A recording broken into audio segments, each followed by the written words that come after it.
Gustavo, thank you so much for joining us. And I love just sort of starting out and finding about your journey as a dancer, because you weren't the little boy in ballet class, were you? No, definitely not. Yeah, so I want to know, you were the guy doing social dancing initially, right? Yeah. Well, first of all, thanks for having me. But yeah, I actually grew up dancing with my family, like all the social Mexican traditional dances. Especially, I was raised in Texas, so I danced Tejano music, like that's Selena, her music, and their other famous Tex-Mex bands. So I grew up dancing cumbia, merengue, Tejano. But it wasn't by choice. My mom would make me dance with her and my sisters and my aunts and their friends and everybody. So I was always the one that they pulled, because for some reason I always picked it up pretty fast. And so once I was in it, I enjoyed it. And but I grew up doing sports. I would be outside playing, like, let's say football, or hanging out with my friends, and my mom would be like, "Mijo, come dance with your aunt." And I'm like, "Mom, I'm in the middle of a game," you know. But it was cool, and I thank her for that, because it actually helped me now in the future, because I didn't know I was going to be a dancer, And so then I was in Houston till I was 18, and then I went to college in Colorado and majored in psychology and minored in French. When did you make your way out west permanently? After I graduated. And I moved out in 98 to LA, and Tremaine was done. It closed already. So I was like, oh man, it's closed, you know? And so then more Landis opened up on Ventura. And so, it wasn't the same as the energy that Tremaine had. Yeah, Tremaine was, an epic dance studio. It really was. And he's still a legend. He's still a legend. He's still a legend, which I admire. And I run into him at the airport a lot, because now I teach on a convention. Yeah, then you see him a lot. So, so I first moved out here in April, and then I ended up signing up with a new agency at that time, DDO. With Bill Bowl. Yeah. And so then later that summer, I want to say June or July, a friend of mine hits me up. She's like, "Hey, I'm going to this audition for this new artist." I'm like, "Oh, I didn't know about it," and because again, I'm new. Yep. And we had pagers back then. Pagers. So I didn't know about it, and I'm like, "Can I come?" She's like, "Sure." I'm like, "Really?" I'm like, "Yeah, what do I have to lose? Either they tell me I can't audition or I get cut. I have nothing to lose." Absolutely. Right? So she's like, "Okay." So I went to this audition with her, and I kind of felt bad because she got cut, and I stayed to the very end. And then that audition, they hired the dancers. So I made it through all the cuts, made it to the end. And they're like, "All right, cool. Congratulations, you guys are gonna be in the new Britney Spears video." It was for Britney Spears. Holy cow. "Hit Me Baby One More Time" music video. Small, not pop culture moment at all. Yeah. That became such a huge hit. And I've got to say, you probably have seen it a million times. It shows up on YouTube. Tons of times. They still play it. People still play it at the, clubs, whatever. Yep. And, with my friends that know that I was in that video, they're like, "Do the choreography." I'm like, "I don't remember the choreography." So that was my first job in LA.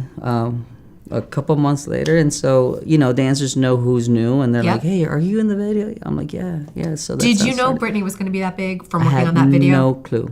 No clue. I was just excited to be able to be on set, for one. Two, be with dancers who've been doing it for a while. And, I met, we became friends, and I was like, "Who's that? Who's that? Who's that?" And they're like, "Oh, that's so-and-so, that's so-and-so, and they've been doing this forever." And I'm like, "Wow, I'm part of this cast." I'm like, "I'm the new guy."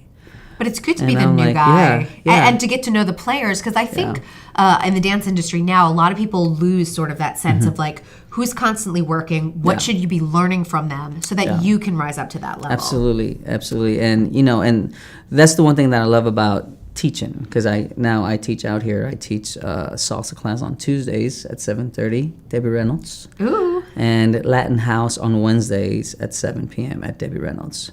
But what I love about that is that dancers come to my class, new dancers, old dancers / friends, and I still train. I still take class, because as a teacher, I still see myself as a student. I'm like, I have a lot to still learn, even though I've been in the industry for a long time. Sure, my experience, I can tell you stories and I can tell you how it's like, but I never get done learning. So have you seen an explosion because of Dancing with the Stars? We see it on So You Think You Can Dance. Have you seen an explosion of work for you because of it? I know you've worked on So You Think Canada and US. Yes. I think I have. I think that for one, salsa has blown up all over the world, which is great. Like I go to Australia every year.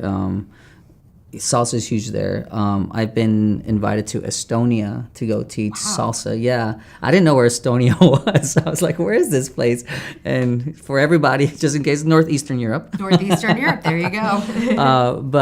Yeah, so Tallinn, Estonia, I've been there a couple of times to teach salsa Latin workshops. And yeah, it's become huge. And so there's been more opportunities for me as a choreographer, especially with Dancing with the Stars. Like I said, I got hired to choreograph a salsa group piece for season 2, and then I'd been back to choreograph other things, duet, as a choreographer and as a dancer. So You Think You Can Dance as well. I was in Canada. I was like pretty much the main Latin choreographer there, which was nice. In US, I did one season 6. You know, I did an episode, which is nice. So it's opened a lot of doors for me. And then when they find out that I can do other styles, they're like, "Oh, you can do that too?" I'm like, "Yes, I can." I'm very versatile. I have to ask because you have worked with J-Lo, and I think she's someone. Just listening to how you've approached your career, she's someone that constantly reinvents herself or is constantly challenging herself. Yeah. What is she like in the rehearsal studio? She's focused. She's focused. I love working with her because she knows what she wants, but she's also open to getting critiqued, constructive criticism on what looks good, what doesn't. Because whenever I worked with her, the Latin section, stuff like that, she'll do something. I'm like, "Oh, no, try this." I'm like, "That looks better." She's like, "Yeah." I'm like, "Yeah, looks and better." she's someone. She wants to look good at everything, and she does. And but she understands that from a dancer's eye absolutely. too. And I love her focus. I love her focus. Like she has a good time as well, but she's also there to make sure it feels good, it looks good, and all of the above, So I've been so happy that I've been able to work with her since 2001. Wow. Yeah, I danced for her and I toured with her, and now I've been choreographing for her. That's amazing. I'm looking forward to her World of Dance just because of that, because I'm like, it's going to be good. It's going to be good. It's going to be good. Which I'm actually working on right now. You are. Can you give us a little tease? I know you can't say much, but give us something that we can expect as fans, because I feel like it's going to be a fresh dance competition show that we haven't seen before. Yeah, it's definitely different. It's not like, you had a American Best Dance Crew, which was just focused on hip hop, So You Think is like 2 people or 1 person, This one is, I think they tried to bring in different styles to see which one is entertaining, which one is the most entertaining. Because honestly, being on set and watching the shows, I'm like, this is hard. This is really hard because they're great at that. They're great at that. It really is going to come down to who nails it the best at the end. Because if there's one cough up, ooh, you guys. Because everyone's at this high level. Yeah, too. yeah. It's like it's at the point where they're pushing each other, and you have to be creative and you have to think a little bit outside the box, and then the judges give you what they would like to see, and so you have to try to accomplish that. So, but it's fun. Yeah, I love it. I cannot wait to see it, and I do love the judging panel. I just think it was really well thought out. Advice for younger dancers, like people that are in the mix, what would you like to see from them, this next generation? What I like to see in the next generation of dancers is, be open to learning new things. Because I think with the So You Think You Can Dance shows and stuff like that, they've gone from being a contestant to being a dancer to being a celebrity.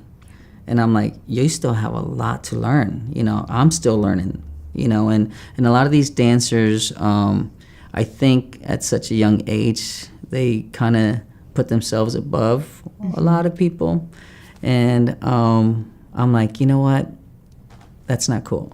And I mean, it's crazy how it's all working out, because it's not just the dancers, it's also like the agencies, and I'm like, everyone involved. Everyone's building them up. Everyone involved, yeah. And so I'm like, and sometimes these contestants aren't good teachers. you know? And that's the other thing too. I think, I feel that a lot of classes here now are, they're missing the foundation. They're missing the teaching aspect of it. It's now show and tell, you know, which I get, because that's how society is working now with social media and all that stuff, which I get, you know, but I don't want them to lose the foundation, the history of dance, the basics of dance, you know. I try to stress whenever I teach, because like I said, right now I teach salsa, Latin house, I teach hip hop at another studio, and sometimes jazz. So I like it because it balances out. I don't do the same thing every day. Yeah, keep sharp. Yeah, but I hope that they are opened to learning and not be afraid to make a mistake in class, you know? I love like the advice you have for the next generation, because I think sometimes there's a little bit of a valley between the last generation and this generation. There's so much for them to learn. Yeah, absolutely. I'm a student of life. It's good Thank advice. you for having me. Thank you.